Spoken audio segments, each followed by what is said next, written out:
Another beautiful day, Seattle, Washington. Oh yeah, God, I love it. These sunny days in the winter, there's usually not a ton of them. Man, when they come out, there's something about it.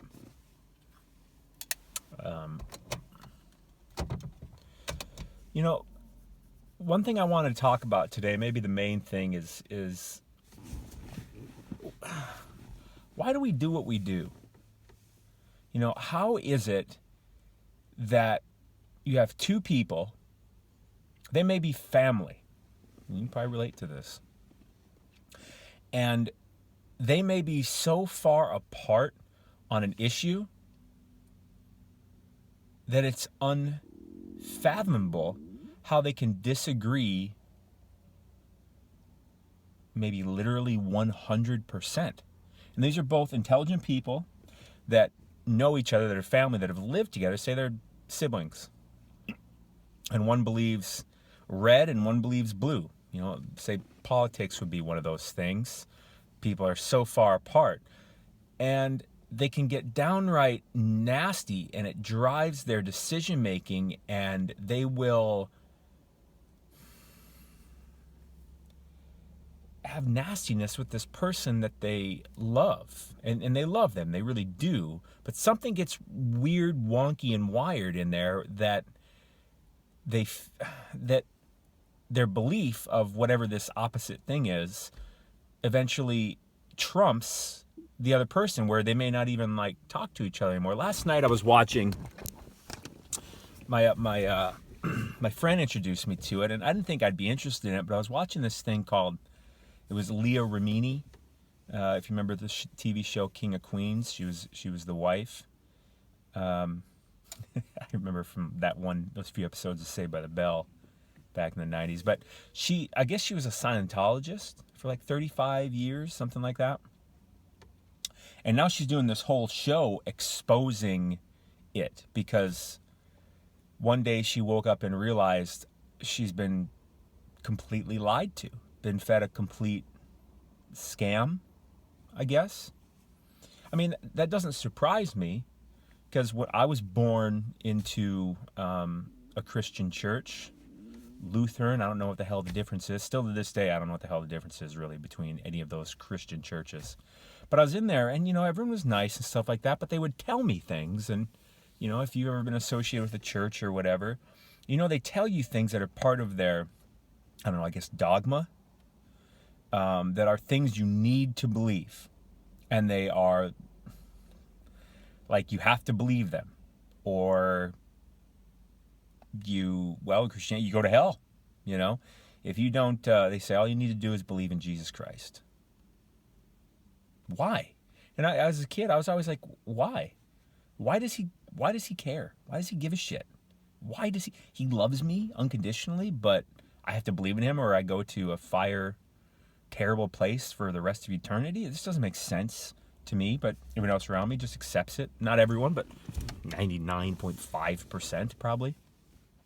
And it's so strange to me. I mean, I've been out of it for a long time, but back to this show I was watching, it was very interesting, because there was a story that she interviewed this guy who had a twin brother, and they grew up in it. And there was some part of the church, the Scientology church, that you dedicate yourself to, and you literally are studying Scientology and doing some lie detection thing, literally from 9 in the morning till 10 at night every single day for years.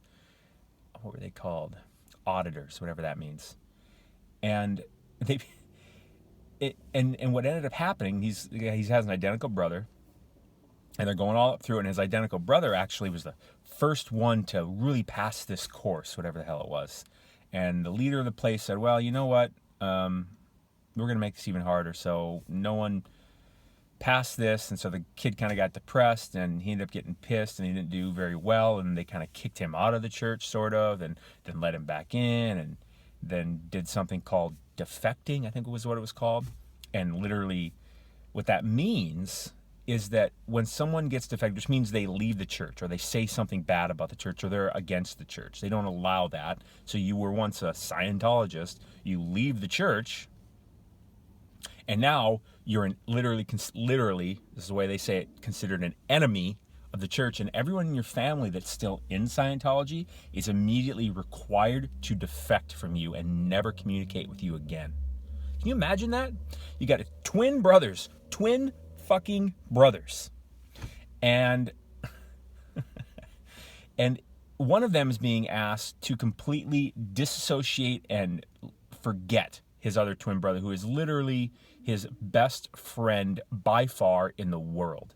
And he doesn't really think much of it because he's so in the mentality of what you're supposed to be inside of this church that he actually, his brother got kicked out because he actually told on him, because you're supposed to tell on anyone that says anything bad about church, whether in your family or what. So literally you have family members writing reports, tattletaling on their family members to the church because they don't want to get in trouble. Because if you get caught for talking bad about the church and I'm found to know anything about it, just like law, it's literally like the law. Like if you know someone's going to kill someone, they kill them, and you didn't say anything, then you're an accomplice. Same thing here. And so, but they're already so far on that side of thinking that they're so ingrained in, this is the way I'm supposed to think, this is that, and they just fully accept it, what the church tells them. You know, just, it's in there. And it's so fascinating to me because all over the world, all through time, you've seen this. And we all do it because it's the way the human mind works, is that we have beliefs. And when beliefs reach a certain level in our minds, which doesn't take much, doesn't necessarily take much, we will operate completely and unquestionably from those beliefs. And here's the kicker to this. The twin brother now, well, by the way, the twin brother that defected, that was the enemy, he ended up getting in a car accident and dying years later. And his twin brother is never going to forgive himself. You could tell, like, the regret. I can't even imagine the regret that he has, because now he's woken up and he realized, holy shit, I have been completely brainwashed. Holy shit. How dare a church tell me to dissociate from my best friend, my identical brother, just because he has something not completely positive to say about the church? That's abusive as hell. And it can take a long time to even realize that stuff, because you've built so much time of building positivity and good beliefs around that it can take quite a shock to make you even question that something wrong is happening. And that's what he said. He goes, you know what? And through all those years, because he did it all through his life, you know, he went to as a kid, dedicated, didn't even go to school, didn't do history and math and English and any of that shit. He went straight into the church, like at, I don't know, 10, 8, early as shit. I can't believe how early they take these people. And this is in America. And they don't even have to go to public school or anything. They literally just study Scientology all day. Anyways, what he said was, it never crossed my fucking mind that any of that was that anything the church ever told me is untrue. Never once crossed my mind. That's what he says, and you can just see the shock and the emphasis he's putting on that. And that's the reality, because these beliefs, once they get set in a certain way, this is the way we all work. I'm not talking about this church and this and that. I'm talking about each of us. We have beliefs in our mind, and they drive our every thought, feeling, decision, result. Period. End of sentence. It's exactly how we work. And I liken it to computer code. Because a computer is what? It's a robot, right? There's code in there, and it can be very advanced code, giving it seemingly intelligence. And that's how we operate. We have code in our mind that we have set, and we are the okay and reject and everything. We're in complete control of it, but it can take some real paying attention to. It can take some real thought. And I've noticed in my 34 years on this planet that we as people do not like to think very much. Oh, if you ask us how much we think, we'll tell you quite a bit. But what we're doing is we're confusing mental activity with thinking. So as you're thinking about Katy Perry and Miley Cyrus and I don't know, whatever entertainer and whatever shit is going on TMZ or the E Network or Fox News or the politics, you're in this habit of thinking about this stuff. And by the way, you keep thinking the same thing because somewhere along the line you decided, I'm with these people. And then you fucking just go with it. That's what most of us do. And to some degree, we all do it, even me. But the problem is, just like that identical brother that said, it never even crossed my mind that anything was wrong, that anything was a lie, that anything was untrue. Never crossed his damn mind. And that's a safeguard that we have in our belief systems. They kind of hide that button in our mind. We hide that button in our mind because in order to really give ourselves to something, we have to kind of have blinders on and ignore some of the, turn off our awareness. And really what he got that moment was shook enough that he got some awareness. And then once you get a little peak of awareness, man, it's like a crack in a roof. It's just going to keep spreading. Just going to keep spreading till eventually everything falls apart. And this can be good or bad. So taking your beliefs really seriously isn't the most important thing. Having a constant awareness to assess what you're doing, what you're thinking, what's going on, all of that. And that takes, folks, thinking. Not mental activity. If I'm thinking about the goddamn presidential election over and over, constantly defending Trump or Hillary, it's over now. Trump's the president-elect going to take over here in, a week or something. But, and then people keep arguing about that and fighting about it. And you know what? Ask them why. Ask them why they even give a shit. And they'll give you a reason. They'll give you the same one. And they are super, super, super solid, determined that, hey, I'm right. I think this because this is important. And from that point on, once you do that, once you declare that, you don't write a note or put a, sign up or something. You just do it. It just happens. You are now cut off from awareness. You are cut off from objectivity. You are completely biased and you have no awareness that you are that way. You are blind and you will disconnect from your identical brother if that's what it takes. Because if they're not aligned with this, God help them. God help them. That's ridiculous. Everything out in this world, in this universe, has no fucking meaning. Nothing. It means what you say it means. As I say that, you may feel, no. Why would you just respond no? Or why would you respond yes? Think about it. This I just showed you the mountains and the sound out here. How'd you feel? A lot of you were like, oh, that's beautiful. Some of you were like, stupid. I don't like mountains. There's a wide, broad spectrum. So what does it mean? I show this to some people. They go, oh, it's beautiful. I wish I could be out there right now. Other people are like, oh, that looks awful. Oh, I don't want to see any of that. And they both sides put the meaning on it. They put the feeling. They put the belief. They put the thought. That's it. That's all it means. It means nothing. Nothing means a damn thing. I'm not being skeptical or pessimistic. That's not what I mean at all. What I mean is everything means whatever you say it means. Because everything you look at or feel or experience or say or hear or see or whatever has an infinite number of positives and negatives to it. I think that's a good way to put it. And whichever you focus your attention to the most is what your meaning of it is going to be. And you may not be very good at putting it in words. Actually, I doubt you would be. I doubt I would be. It's challenging. But if you really sit down and think, what does this mean? What are the pros? What are the cons? What are the goods? What are the bads? What are the happy, the sads? What are the goods, the bads?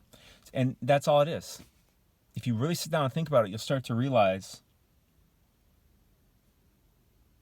everything is just what I say it is. Everything is what I say it means, to me anyways. And so what's really important to you? Family's really important to me. It's probably really important to you too. But there may be something that would scare you enough or contradict with you enough that you'd give that all up, at least for a while. That's a big one. Awareness usually creeps in there. You know, on that show, I was watching, this is a longer video than usual. I'm kind of just going on a tangent, but I feel like this is an important one. And it may not be making any sense to you because I'm kind of just rambling, but hopefully I'm hitting some good points that make some sense. There's a guy going around with Leah on that show I was talking about, the Scientology exposure show. And he was actually a high person in it. And he was in it for like 44 years. I mean, high, like CEO's right-hand man, like that kind of guy. And he's on there and he goes around with her because he is a guy it took him that long. And he did a lot of bad things within the church because when you try to leave, they come after you. And they private investigators, and they follow you and they try to bring you back. And they threaten you. And they, obviously, if you leave, we're going to make your entire family cut all ties with you. What the fuck? That's scary. That'll keep you around. But at the same time, these people are all there because they're told we're affecting, the word they kept using, we're helping mankind. We're helping mankind. And if you can get that fucking belief in someone's mind, they'll do whatever you want. To some degree. To a large degree. Has to be something very jarring because you're out here to benefit mankind. That gives you a real sense of purpose. Holy shit. I'm a crusader. And that image, that vision put in your mind, you want it so bad and you feel it so right and it's so good that when someone else starts attaching the authority that told you what you're doing and how you're doing and running all this, when you still want that goal of benefiting mankind, you know, because it's a real freaking purpose. You feel like a good person. You really dedicate yourself to that. But they start attaching stuff to it later on as you get more and more committed, such as, well, you know, your family, if they defect, if they talk bad about the church, you're going to have to cut all ties with them. Well, I guess that's just what I got to do, or else I'm out of the church and I can't benefit mankind anymore. What a predicament. What a conundrum. What a predicament. In Christianity, or any other religion that involves God,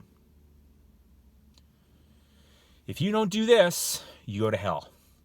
If you don't do this, you don't go to heaven. If you do this, then you go to heaven.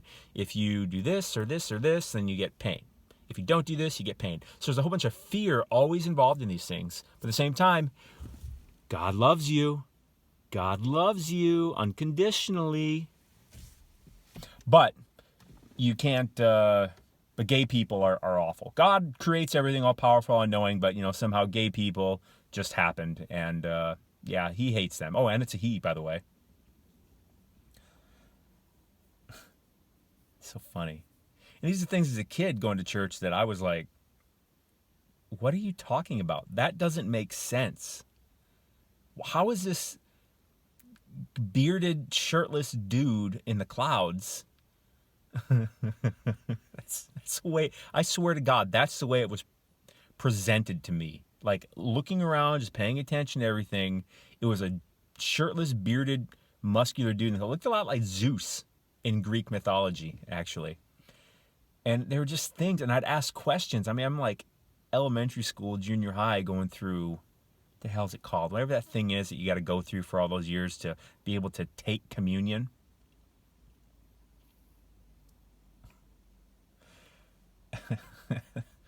God loves you.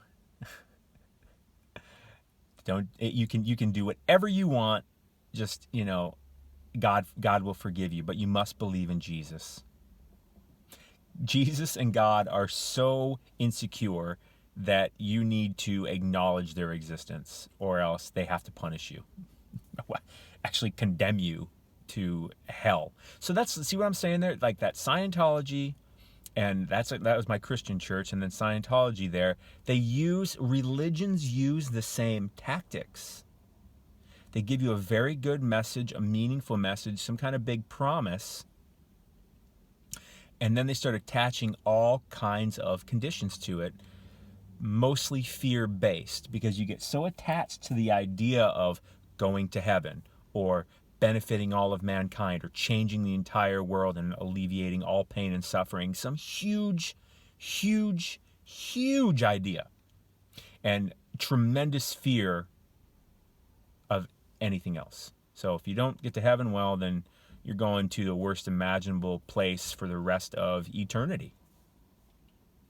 Well, shit. I better do what this God guy says, or that's terrifying. But in reality, if I walk up to you and do a magic trick, you'll think I'm a scammer. You'll think magic's not real. But your fucking God is real? That is so insecure that's going to send you to hell if you don't completely believe in his son? He had a son? What the fuck are you talking about? He had a son. Heaven? What the fuck is that? What does that look like? Oh, pearly gates up in the clouds. Well, what the fuck? Well, that being said, I believe that many of these messages are fantastic. But I believe they get manipulated into the religious dogma construct chains. And you get sucked in with all the nice puppies and kittens, and then you get further enough in the back of the room and you're just getting tied down by a psychopath. It's a long video. The main points. What you believe is just that. It's what you believe. Don't completely attach yourself to something like that. Think about it. Not mental activity, not the same fucking thoughts over and over. Think about it. Think about what you're thinking. Have some awareness, some objectivity. Ask yourself the question that you don't ask. The twin guy never even thought, never crossed his mind that anything was untrue. If he had anywhere along the line asked himself, I wonder if some of this isn't true, that would have literally hit the brakes on everything. Because that was what happened. That's what he said too. The first moment where he really felt like, wow, I am being controlled. It didn't quite go that far, but when he was asked to defect from his brother, that was the first jarring thing where he's like, this doesn't feel right. What is this? That's when the questions started happening. So ask yourself a lot of questions. Are you mad at somebody? Do you hate your job? Do you hate where you live? Do you hate your family? Do you love this person? Do you love this or that? Are you hell-bent on getting something? Just ask some questions. Oh, I hate this person. They're so mean. Well, what's nice about them? You probably never asked yourself that question. Well, what do they do that's nice? Then that belief structure starts to crumble.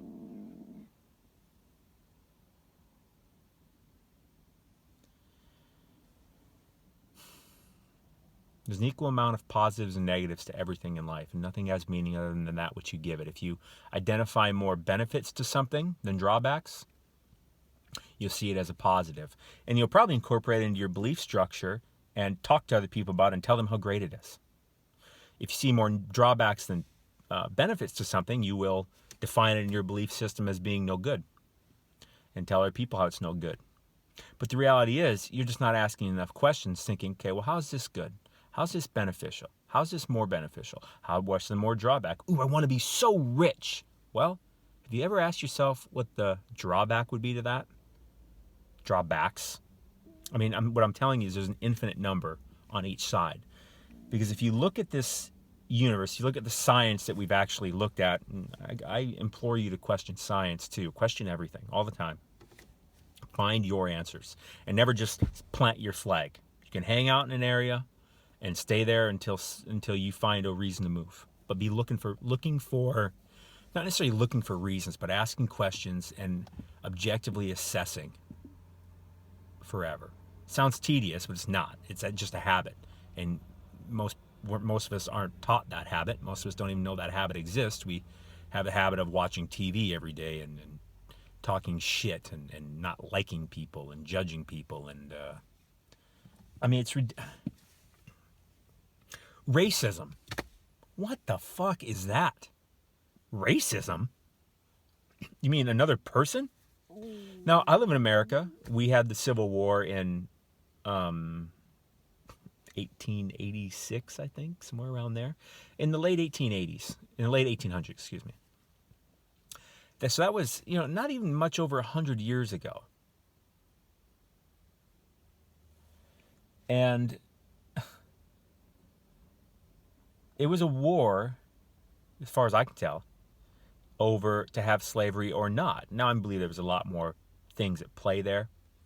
But the reality is that not, what is that, 100 and maybe 30 years ago? That's not long. That's not long at all. One side was literally sending their own people to death to fight a war against people in their own country so that they could keep their different color-skinned people to be slaves. So one side clearly saw more benefit to having slaves than not having them, so much so that they would literally send everyone they know and love to war and kill people they love, they care about over it. And one side was like, no, you're not having slaves. We're not doing that. I don't know. It's hard for me to believe. I don't know. I wasn't at the Civil War. I don't know. But even the North coming in and saying, well, let's not have slaves. No, we're going to have a war over it. No more. I believe there was probably more at play there towards personal benefit of the North. I don't know exactly. I don't think it was just a whole nice Crusaders thing, because I just don't feel people making big decisions like that based on just doing the right thing. You may think that, but again, work on your awareness. Look around. Folks aren't just giving up everything sacred to them to save some strangers from slavery. Not really. Not enough of them anyway. Some, maybe. But it's not going to be a mass decision anyways. So one side literally labeled other people, because they had different colored skin, as not even people, as animals, as monkeys, as slaves, and they just completely disconnected. And people were born into that mentality, and they didn't know anything different, and so they treated, black people, slaves, like animals, like not even loved animals, and they're just born into it. They didn't know any different. What were you born into? What did your parents teach you? What did your teachers teach you? What did your preachers teach you? What did your uncles and aunts and grandparents teach you? You're not as original as you think. Not unless you spend a tremendous amount of time on your own thinking.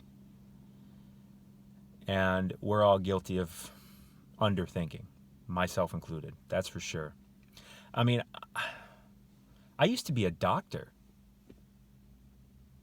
Because where I'm from, where a lot of people are from, the general mentality is, get a good job. And the best job I could think of was becoming a doctor. And that's why I became it. And then as I started doing it, I realized I don't really like this. And I got exposed to some other people that were sharing ideas like what I'm sharing with you here. And I started thinking and deciding and imagining and envisioning and questioning. And I stopped being a doctor, and I figured out what I really wanted, what I really liked, what really sounded good to me. And I did that. And I've been doing that. It's not an easy journey. You don't just find what you want overnight. I mean, you have, along any journey that is life, you have road bumps, you have supports and challenges. It's a growth journey, and that's what life is. This is a really long video today. I'm going to stop. Pay attention. Final notes. Pay attention. Look around. Look around. Look around. Question, question, question. Not as a conspiracy theorist or anything like that. By the way, conspiracy theorist is a term thrown out there to discredit people that think anything different than the status quo. Anything different. What do you think in the 1800s when they had slavery in the South? what do you think was when people started saying, these guys, these black people, they're pretty nice. I mean, they have families. They seem to be like us. Maybe we should just let them go. What do you think the response would have been to that? It'd been like, you moron, might have gotten beat. Who knows what the methods would have been, but you're not allowed to think differently. So be careful who you share that stuff with too, especially when you're exploring new ideas. Be very careful. I mean, you'll be looking for support by sharing it with other people, but you'll rarely find it. Not that they're bad people. We all work the way we work, and you have to work within the constructs of the way things operate. But it's up to you how exactly it looks, how your life looks. And that's the only thing you have control of, your life. So establish your beliefs well. If it were me, this is what I do. I focus on finding limitless beliefs, limitless. And those ones seem to work pretty well, but I'm always questioning, always looking for a better idea, always searching. Sounds like work, but your life couldn't be any better. Your life, I don't know how life could be better. I mean, having the beliefs that really are true to you, your heart, they can be hard to find and elusive, but once you find them, it's very special. And it's not something someone gives to you. You're not just born into it and someone teaches it to you. Oh, you're so lucky. You got born right into the right religion that gets you into heaven. All the other ones go to hell. Think. Awareness, awareness, awareness. Think. Awareness, awareness, awareness. I got to turn this off. Peace.